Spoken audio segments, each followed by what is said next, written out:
जन्म तो जिहड़ा मनुख अंधा है, मैं आपनों शायद पहले जिक्र किया है, उन्होंने अंधेरे का कोई बोध नहीं आता, कोई बोध नहीं। मेरे नाल एक रागी सिंह रहा भाई भगवान सिंह, 10 साल, जन्म तो नेत्रहीन से। रायपुर की गल वो कीर्तन करके आ चुकिया से। मैं रात के 12 बजे जो अपने कमरे जान लगा, उन्होंने कमरे की बत्ती भी जली हुई तो बैठे सन, भावें वो 8:30 कीर्तन करके आ गए सन। मैं जाके कोल बैठया तो सुभाविक मेरी मूँह चों निकल गया, मैं कहा भाई साहब फड़े लई ते दिन भी रात है ते रात भी रात है, हनेरा ही हनेरा, हनेरा ही हनेरा, बत्ती जला के बैठे हुए सन। मैनू कहने लगे मस्कीन जी, मैनू अंधेरे का कोई ज्ञान नहीं, कोई ज्ञान। अंधेरा किसनों कहते हैं मैनू कुछ भी नहीं पता। अज तक तो लोग यही कहते ना कि अंधे की दुनिया च अंधेरा कथा ही नहीं। कहने लगे मैनू अंधेरे का कुछ भी नहीं पता। हुण दूजा नुकता ध्यान नाल सुनना, अगर अंधेरा दिखाई देता है ये अंधा नहीं है। अंधेरे नूं देखण वास्ते भी अखां च रोशनी चाहिए। रोशनी नाल अंधेरा देखा जा सकता है, और जो अंधेरे नूं देख सकता है वह प्रकाश नूं भी देख सकता है, और जो अंधेरे नूं देख सकता है अंधा नहीं है। उस वक्त मैं भाई भगवान सिंह नूं कहा, बड़ा मसला हल कर दिता है तुसीं मेरा। मैं तो सुते सिद्ध गल की थी,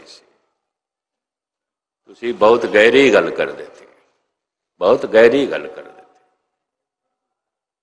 अंधेरे नूं देखण वास्ते भी थे अखां चाहिए ने।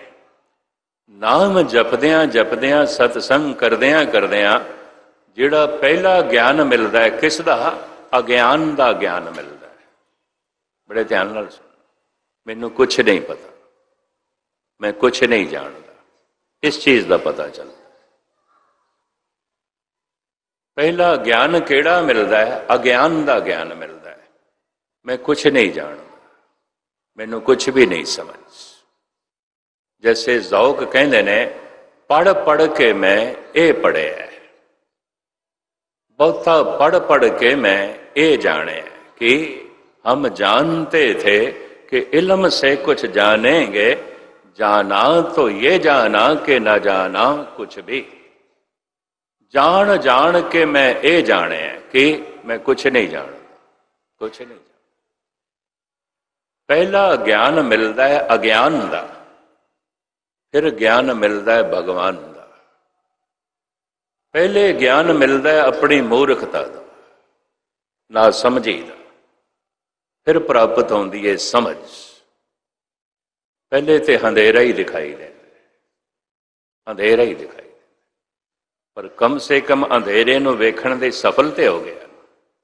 अंधेरा वेख ते सकता है, तो जिन्हों अंधेरा दिखाई दे रहा बत्ती जलाने की भी कोशिश करेगा, अंधेरे नूं दूर करने की भी कोशिश करेगा। अंधेरा दिखाई ही नहीं देता, अंधेरे का कोई बोध नहीं, तो बत्ती जलाने का की मतलब? बत्ती जलाने का की मतलब?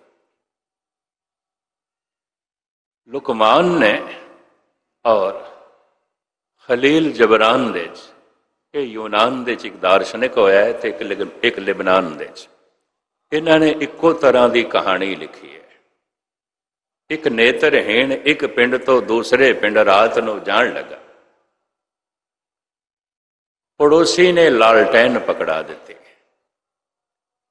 हनेरी रात है, मसिया है, पिंड 2 मील की दूरी ते, पगडंडी ते तू जाना है, ए लालटेन ले ले। नेत्रहीन दिखाई कुछ नहीं देता। तर्क की सी? तर्क ये सी कि तेरे हाथ दे जद लालटेन होवेगी, फिर तेरे नाल कोई टकराएगा नहीं,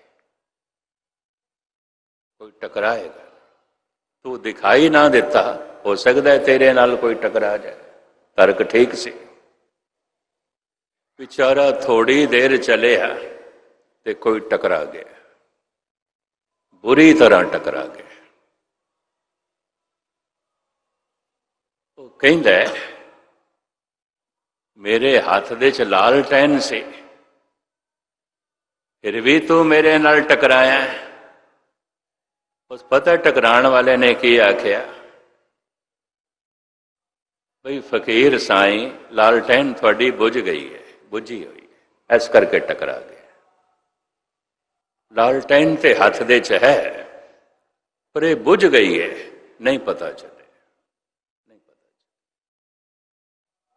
ਖਲੀਲ ਜਬਰਾਨ ਨੇ, ਇਹ ਲਿਬਨਾਨ ਦੇ ਚ ਹੋਇਆ ਇੱਕ ਦਾਰਸ਼ਨਿਕ, ਉਹ ਇਸ ਤਰ੍ਹਾਂ ਦੀਆਂ ਕਹਾਣੀਆਂ, ਜਿਵੇਂ ਭਾਰਤ ਵਿੱਚ ਪੰਚਦਸੀ ਧਾਰਮਿਕ ਕਹਾਣੀਆਂ ਦੀ ਕਿਤਾਬ ਹੈ, ਉਹਨੇ ਇਸ ਤਰ੍ਹਾਂ ਲਿਖੀ ਹੈ ਵੀ ਲਾਲਟੈਨ ਤੇ ਤੇਰੀ ਬੁੱਝੀ ਹੋਈ ਹੈ, ਤੂੰ ਮੈਨੂੰ ਦਿਖਾਈ ਨਹੀਂ ਦਿੱਤਾ, ਟਕਰਾ ਗਿਆ ਮੈਂ। ਕਹਿੰਦਾ ਬੁੱਝ ਗਈ ਹੈ। ਹੁਣ ਬੁੱਝੀ ਹੋਈ ਲਾਲਟੈਨ ਨੂੰ ਵੇਖਣ ਵਾਸਤੇ ਵੀ ਅੱਖਾਂ 'ਚ ਰੋਸ਼ਨੀ ਚਾਹੀਦੀ, ਅੰਧੇਰੇ ਨੂੰ ਵੇਖਣ ਵਾਸਤੇ ਵੀ ਅੱਖਾਂ ਦੇ 'ਚ ਚਾਨਣਾ ਚਾਹੀਦਾ ਹੈ। ਆਪਣੀ ਮੂਰਖਤਾ ਨੂੰ ਵੇਖਣ ਵਾਸਤੇ ਵੀ ਕੋਈ ਸਿਆਣਪ ਚਾਹੀਦੀ ਹੈ।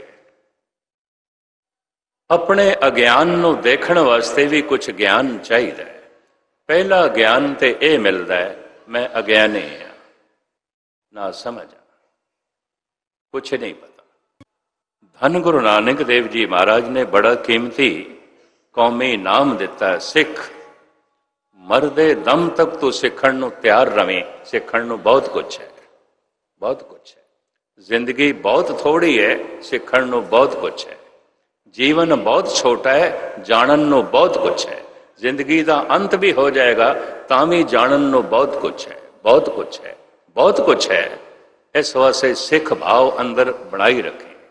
ਮੈਂ ਸਿੱਖ ਹਾਂ, ਮੈਂ ਸਿੱਖ ਹਾਂ, ਮੈਂ ਸਿੱਖਣਾ ਚਾਹੁੰਦਾ, ਮੈਂ ਜਾਣਨਾ ਚਾਹੁੰਦਾ। ਜਾਣ ਜਾਣ ਕੇ ਜਿਤਨਾ ਵੀ ਜਾਣੇਗਾ ਉਹ ਵੀ ਇੰਝ ਹੋਵੇਗਾ ਜਿਵੇਂ ਸਾਗਰ ਦੇ 'ਚ ਇੱਕ ਚਮਚ ਪਾਣੀ ਦੀ ਮਿਲੀ ਹੈ, ਇਸ ਤੋਂ ਜ਼ਿਆਦਾ ਨਹੀਂ। ਇਹ ਇੱਕ ਪਹਿਲੂ ਤੁਹਾਡੇ ਸਾਹਮਣੇ ਹੁਣ ਮੈਂ ਰੱਖਿਆ। ਅਰਜ਼ ਕਰਾਂ, ਕੁਝ ਸੁਣ ਕੇ ਬੜੀ ਚੋਟ ਲੱਗੀ ਹੈ, ਸਿਮਰਤੀ ਦਾ ਅੰਗ ਬਣ ਜਾਂਦੀ ਹੈ। ਕੁਝ ਸੁਣ ਕੇ ਬੜਾ ਰਸ ਮਿਲਿਆ ਹੈ, ਉਹ ਸਿਮਰਤੀ ਦਾ ਹਿੱਸਾ ਬਣ ਜਾਂਦਾ, ਅੰਦਰ ਪੈ ਰਹਿ ਜਾਂਦੀ ਹੈ। ਕੁਝ ਦੇਖ ਕੇ ਬੜਾ ਰਸ ਮਿਲਿਆ, ਸਕੂਨ ਮਿਲਿਆ, ਖੁਸ਼ੀ ਹੋਈ ਹੈ, ਉਹਦੀ ਛਾਪ ਬਣ ਜਾਂਦੀ ਹੈ, ਸਿਮਰਤੀ ਦਾ ਹਿੱਸਾ ਬਣ ਜਾਂਦਾ ਹੈ, ਅੰਦਰ ਉਹ ਛਾਪ ਬਣ ਜਾਂਦੀ ਹੈ। ਕੁਝ ਵੇਖ ਕੇ ਸਹਿਮ ਪੈਦਾ ਹੋ ਗਿਆ, ਡਰ ਪੈਦਾ ਹੋ ਗਿਆ, ਚੋਟ ਪੈਦਾ ਹੋ ਗਈ।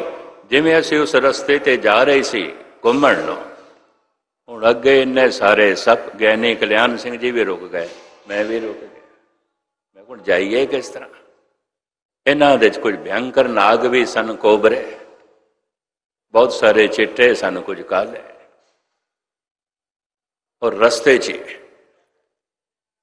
ਇਹ ਵੀ ਉਦੋਂ 20 ਸਾਲ ਪਹਿਲੇ ਚੰਗੇ ਭਲੇ ਸਨ ਸਰੀਰ ਕਰਕੇ, ਇਹ ਵੀ ਰੁਕ ਗਏ। ਮੈਂ ਅੱਬੇ ਦੋ ਹੀ ਹੈ ਗਏ ਸੀ, ਘੁੰਮਣ ਨੂੰ ਚੱਲੇ ਜੰਗਲ ਦੇ 'ਚ, ਸ਼ਹਿਰ ਤੋਂ ਥੋੜੀ ਜਿਹਾ ਬਾਹਰ ਜੋ ਹੈ ਇਸ ਤਰ੍ਹਾਂ ਦਾ ਜੰਗਲ, ਪਰ ਇਹ ਸਿਲਸਿਲਾ ਦੇਖਿਆ। ਗਿਆਨੀ ਜੀ ਵੀ ਕਹਿਣ ਲੱਗੇ ਹੁਣ ਹੋਰ ਤੇ ਕੋਈ ਰਸਤਾ ਨਹੀਂ, ਇਧਰ ਵੀ ਕੰਡੇ ਨੇ, ਝਾੜੀਆਂ ਨੇ, ਪਗਡੰਡੀ ਦੇ ਤੇ ਅੱਗੋਂ ਇਹ ਬੈਠੇ ਨੇ ਮਹਾਂਪੁਰਖ, ਹੁਣ ਕੀ ਕਰੀਏ, ਕਿਵੇਂ ਜਾਈਏ ਦੂਰ ਤੱਕ? ਇਹਨਾਂ ਨੇ ਮੂੰਹ ਮੋੜ ਲਿਆ। ਮੈਂ ਕਿਹਾ ਠੀਕ ਹੈ, ਚਲੋ, ਕੁਦਰਤ ਨੂੰ ਅੱਜ ਨਹੀਂ ਮਨਜ਼ੂਰ ਜੇ ਅਸੀਂ ਦੂਰ ਤੱਕ ਜਾਈਏ, ਪਰ ਛਾਪ ਤੇ ਅਜੇ ਤੱਕ ਬਣੀ ਹੋਈ ਹੈ, ਯਾਦ ਆ ਜਾਂਦਾ ਬਈ ਇੰਨੇ ਸਾਰੇ ਸੱਪ ਇਕੱਠੇ ਮਿਲੇ, ਇਕੱਠੇ ਮਿਲੇ ਦਮਤਰੀ ਦੇ ਵਿੱਚ। ਵੇਖਿਆ ਹੈ ਕੁਛ, ਵੇਖ ਕੇ ਸਹਿਮ ਪੈਦਾ ਹੋ ਗਿਆ, ਆਸ਼ਚर्यता ਪੈਦਾ ਹੋ ਗਈ ਜਾਂ ਭੈ ਪੈਦਾ ਹੋ ਗਿਆ, तो ਸਿਮਰਤੀ ਦਾ ਹਿੱਸਾ ਪੈਦਾ ਬਣ ਜਾਂਦਾ, ਯਾਦ ਆ ਜਾਂਦਾ ਹੈ। ਵੇਖਿਆ ਹੈ, ਵੇਖ ਕੇ ਰਸ ਮਿਲਿਆ, ਖੁਸ਼ੀ ਮਿਲੀ ਹੈ, ਸਿਮਰਤੀ ਦਾ ਉਹ ਹਿੱਸਾ ਬਣ ਜਾਂਦਾ ਹੈ। ਇਸ ਤਰ੍ਹਾਂ ਸਾਡੇ ਅੰਦਰ ਬਹੁਤ ਸਾਰੀਆਂ ਸਿਮਰਤੀਆਂ ਪਈਆਂ, ਬਹੁਤ ਸਾਰੀਆਂ ਯਾਦਾਂ। ਅਨੰਤ ਜਨਮਾਂ ਦੀਆਂ ਪਈਆਂ ਨੇ। ਜੈਸੇ ਕਿ ਨੰਦ ਲਾਲ ਕਹਿ ਰਹੇ ਨੇ, ਨਾ ਬੂਦ ਹੇਜ ਨਿਸ਼ਾਨ ਹਾਜ਼ੇ ਜ਼ਮੀਨੋ ਆਸਮਾਂ ਕਿ ਸ਼ੌਕੇ ਯਾਦੇ ਤੋ ਆਵੁਰਦ ਦਰ ਵਜੂਦ ਮਰਾ। ਤੇਰੀ ਮਿਲਣ ਦਾ ਸ਼ੌਕ, ਯਾਦ, ਇਹ ਜੋ ਸ਼ੌਕ ਹੈ ਮੇਰੀ ਯਾਦ ਦਾ ਹਿੱਸਾ ਬਣੀ ਹੋਈ ਹੈ। ਮੈਂ ਫਿਰ ਅਰਜ਼ ਕਰਾਂ, ਤਰਕ ਖੜੀ ਹੋਵੇਗੀ, ਅਗਰ ਕਿਸੇ ਹੋਰ ਜਨਮ ਦੇ ਸਨ ਤਾਂ ਕਿਸ ਤਰ੍ਹਾਂ ਯਾਦ?